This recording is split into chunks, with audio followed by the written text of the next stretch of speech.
This Samson thing, I gotta tell you, when I wrote this book, Samson, it never occurred to me that other people, other than people in Milwaukee, would read it, I guess.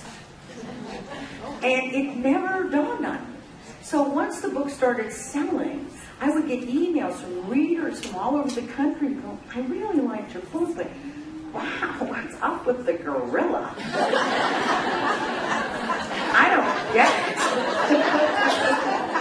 And I had, you know, and I truly, and I thought, well, God, you had to have lived here and been with him to experience it. The other thing that happened to me after the book came out with Samson is I would get emails from other readers who would say, you think you had a special relationship with him?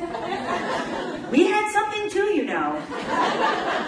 And it began to dawn on me that it wasn't just him and, you know, Samson and me that were connected. It was everybody in the city, every woman. The men didn't seem to care about him that much. I don't know what that means, but I'll ask my psychiatrist. You know? But that connection, he's iconic in Milwaukee and Wisconsin.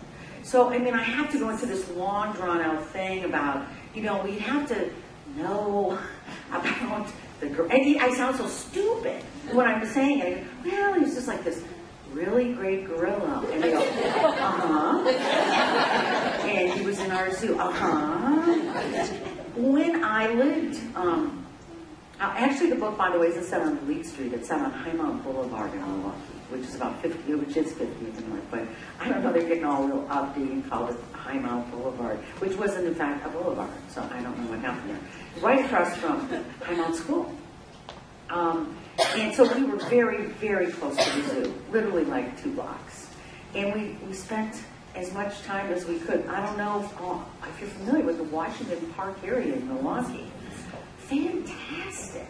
I mean, now I don't know so much, but back then it was, wow. It was like kind of sort of Disneyland in a way. There was that unbelievable lagoon, and there was a pool, and there was the zoo, and we held our 4th of July stuff there, and there were fireworks, and anything, and during winter you sled down Statue Hill.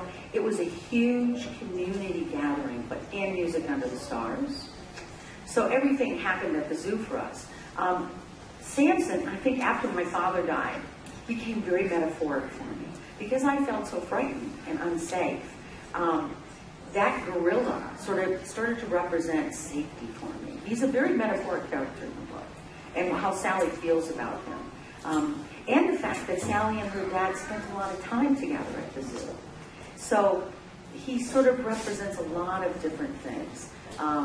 But I have to tell you this quick story. I don't know if you've had a chance to go to the Milwaukee Museum and see the reconstruction that they've done of Samson. Incredible woman, a phenomenal artist.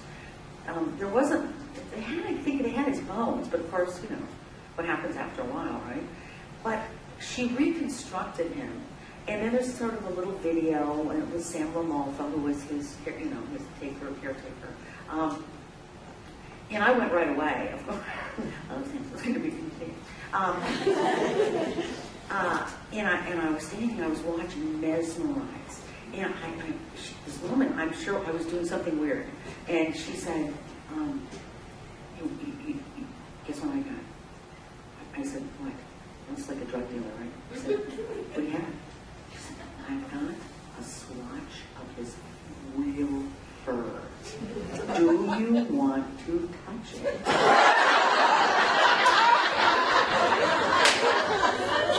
said, oh, sister, yes, I do. Because I can't tell you the number of times I sat at that little black railing at the Washington Park Zoo every day for how many years, just looking at him, thinking, I wonder what he feels like. Is he soft? Or is he just crummy and does it, you know, nasty? He probably was, of course, but, you know, they probably shampooed the swatch. But by the time I got to feel the swatch, I can't tell you, it was a moment for me. It was so soft.